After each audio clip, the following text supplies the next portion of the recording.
Hi folks, and welcome to this video on Act 4 Scene 1. Now Macbeth has gone to visit the witches again to ask for their advice, ask for some more information from them about what he can expect. And they tell him 4 things, or they show him apparitions that tell him 4 things to be accurate. Now we're going to gather the information about each apparition in this table, so stop the video, draw the table out, and then start the video again when you're ready. What you'll notice is that in several sections of this table, children are mentioned. So before we really get into the scene, I want you to pause, write down what you know about children in the play, and then start the video again when you're ready. Here we go then. So Lady Macbeth said she would dash the brains out of a child if she had promised to do it. Now, she doesn't mean that she has murdered the child, and she's not actually planning to. But she uses this image of violence against children to say if she promised to do something, she would go through with that. But what we have here, I suppose, is an image of how cruel she is, or she can be cruel, and how in the play she and Macbeth are going to destroy innocent beings. Then we have a lot of references to Macbeth's childlessness. He talks about the fruitless crown, so he has no heirs to carry on his legacy. He talks about his barren scepter. And in this, we learn that he is jealous of Banquo. So Macbeth doesn't have any children to carry on his family line, but Banquo does, and the witches have prophesied that Banquo will be father to a line of kings. So Macbeth believes in Act 3 that for Banquo's issue, for Banquo's children, I have filed my mind. I have corrupted, I have ruined, I have destroyed my mind. I am living tormented by guilt, and all for someone else's children to take the throne from me. Now we know that Banquo's son is called Fleance. When Banquo was killed in Act 3, Fleance has escaped, so he's out there in the wild somewhere. And in Act 4, towards the end of Act 4, we're going to see Macbeth's slaughter of Macduff's children as well. So children are a really important motif in the play, and in this scene in particular. So let's have a look at it. Macbeth enters the witch's cavern and says, "How now, you secret black and midnight hags, what is it you do?" So when he enters this scene, he does so with a sense of authority and command. He is King of Scotland, and he thinks that he can even bend supernatural beings to his will. Now, the witches pretend to obey Macbeth, they pretend to follow his instructions, but actually they're showing him what they want to reveal, and they're manipulating him as they do it. Anyway, they reply, "A deed without a name." And then Macbeth talks about all of the abilities that the witches have. Now, we're going to look at this section in a separate video, so I'm not going to go into that much here. Anyway, Macbeth then says, "Answer me to what I ask you." So he's using imperative verbs to command the witches, and the witches agree with him, and they say, "Speak, demand, we'll answer." They're being remarkably helpful at this point.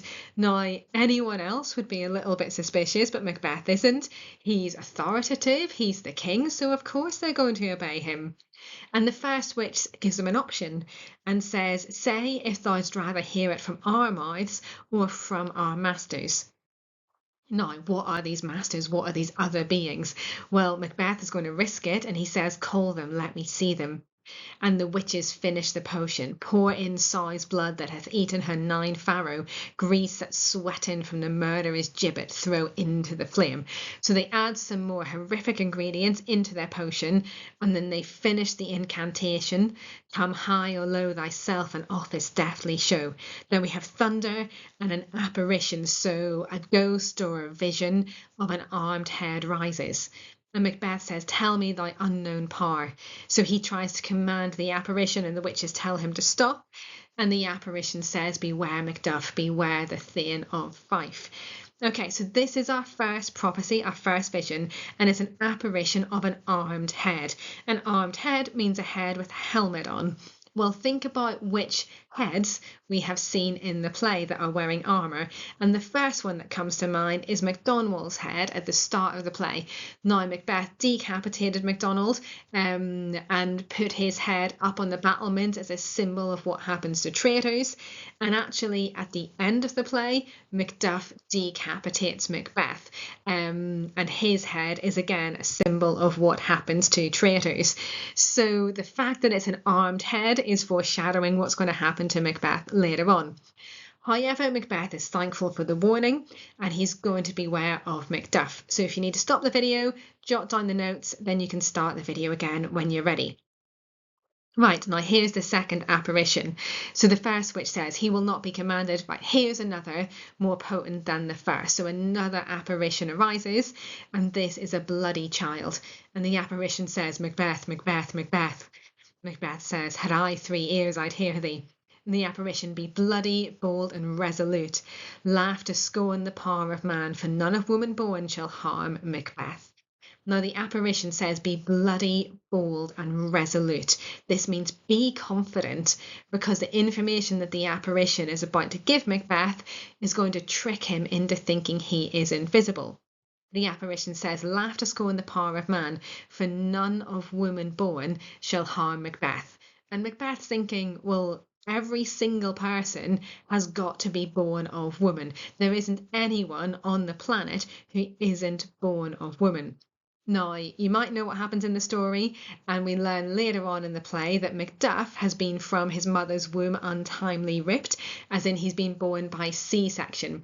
So actually, Macduff hasn't been born of woman, he's been ripped out, probably by a man, a male surgeon or whatever, from his mother. But Macbeth becomes absurdly confident here. He thinks he's invincible. He thinks, well, of course Macduff was born from a woman. And he says, then live, Macduff, what need I fear of thee? But yet I'll make assurance double sure and take a bond of fate, thou shalt not live. So he says, right, well, Macduff can't kill me. He's been born of woman. But I'm actually going to make doubly sure and I'm going to kill Macduff anyway. Now, in terms of the bloody child as well, this is suggesting quite a lot of ideas or linking in with a lot of ideas across the play. So it could be linking in with Fleance, it could be Macduff's children who are going to be murdered savagely in Act 4, Scene 3, or it could be linking in with Macduff as well. So if you need to stop the video and jot down the notes, then do that, and then start the video again when you're ready. Okay, the third apparition arises. This is a child crowned with a tree in his hand. So again, we have the image of a child, but this time holding a tree. And the witches are giving Macbeth a clue here, which he misses. But we'll talk about the prophecy first. So Macbeth says, what is this that rises like the issue of a king and wears upon his baby brow the round and top of sovereignty? So he's saying, who is this child with the crown on his head? And the witches are really getting frustrated with Macbeth, and they say, listen, but speak not to it, as in shut up, Macbeth, and listen to the apparition. And the apparition says, be lion-mettled pride and take no care, who chafes, who frets, or where conspirers are. Macbeth shall never vanquish be until great Birnam wood to high Dunsinane hill shall come against him. So the apparition is saying, right, you can't be vanquished, you cannot be killed until Birnam wood walks to Dunsinane Hill. Now, this is not Lord of the Rings. Trees do not normally walk. And then Macbeth thinks, right, well, trees can't walk, which means I can't be vanquished, I can't be killed, therefore I'm invincible. That seems really logical, but I've said the witches are giving Macbeth a clue, and the child has got a tree in his hand. So there's another option here to make trees walk. And what happens at the end of the play is that the army with Malcolm and Macduff cut down branches from the trees and use them as camouflage as they walk towards Macbeth's castle to hide how many of them there are. So there's a clue here that Macbeth misses. Okay, so stop the video, fill in your table, and then start the video again when you're ready. Right, the last one then is given in response to a request from Macbeth. And Macbeth wants to know one thing. He says, tell me if your art can tell so much. Shall Banquo's issue ever reign in this kingdom? Will Banquo's children ever be kings in this kingdom? And the witches say, seek to know no more. And Macbeth, I will be satisfied. Deny me this, and an eternal curse fall on you. Let me know why sinks that cauldron. What noise is this? Right, so Macbeth insists on knowing the answer to his question about Banquo's children. I find this bit quite funny. He says, if you deny me, an eternal curse will fall upon you. Well, Macbeth, these are witches. They are instruments of darkness. I don't think that any curse will impact them. But anyway, the witches decide to show Macbeth the final vision. They say, show his eyes and grieve his heart, come like shadows and so depart. And there's a show of 8 kings, which pass over in order, the last with a glass in his hand, and Banquo following. And Macbeth responds with absolute horror when he sees these 8 kings accompanied by Banquo. He says, thou art too like the spirit of Banquo, down. Thy crown does sear mine eyeballs, and thy hair, thy other gold-bound brow, is like the first, a third is like the former. Filthy hags, why do ye show me this? Fourth, start eyes. What will a line stretch out to the crack of doom? Another yet, a 7th, I'll see no more. And yet the 8th appears, who bears a glass which shows me many more, and some I see that twofold bowls and treble sceptres carry. Horrible sight! Now I see 'tis true, for the blood-bolted Banquo smiles upon me, and points at them for this. What is this so? So Macbeth kind of narrates what he's seeing, and he goes through the 8 kings that he sees on stage, and he says they look like Banquo. These are Banquo's sons as King of Scotland. And there's a couple of interesting details in the description. So the final king bears a glass, so a mirror, onto the stage. And this is a really clever staging technique, because if King James I is in the audience, then that mirror will reflect King James. And James believed that he was descended from Banquo and Fleance's family.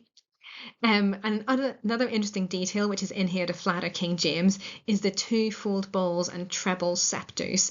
So we talked about this before.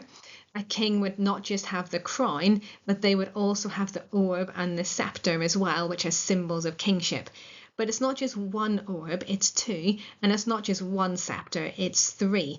So the suggestion is that these orbs and sceptres symbolise Scotland, England, and potentially Wales. So these kings that Macbeth sees aren't just kings of Scotland, they've expanded their power, they've expanded their territory, and united with England as well. Now, if you know your history, this is exactly what King James did. He was King of Scotland, and then when Elizabeth died, he became King of England and therefore united those 2 countries. So Macbeth is tormented not just by the fact that Banquo's sons are going to be king, he's going to be father to a line of kings, but also that this line of kings are incredibly successful, incredibly powerful, and expand their power beyond the boundaries of Scotland. Okay, so final row of the table. If you need to pause and jot those notes down, then do that and then start the video again when you're ready. Okay, the final section of the scene then. So the witches vanish, as they did in Act 1, Scene 3, and Macbeth calls for his followers to come and speak to him, and it's Lennox who comes in on stage. Now that's interesting, because the last time we saw Lennox, he was talking about Macbeth as being a tyrant. So is Lennox pretending to be loyal to Macbeth? And he's going to desert him later on. We learn here that maybe Macbeth needs to be suspicious of the people around him. Anyway, Lennox comes in and Macbeth says, did you see the witches walk past you? And Lennox says, absolutely not. And then the news comes out that Macduff has gone to England. And at this point, Macbeth decides, right, I'm going to slaughter Macduff's family. And that's what we see happening in the next scene, which is a real turning point, because now people who are not involved, who are totally innocent, are going to be killed. Okay, but as I say, we'll pick that up in the next video.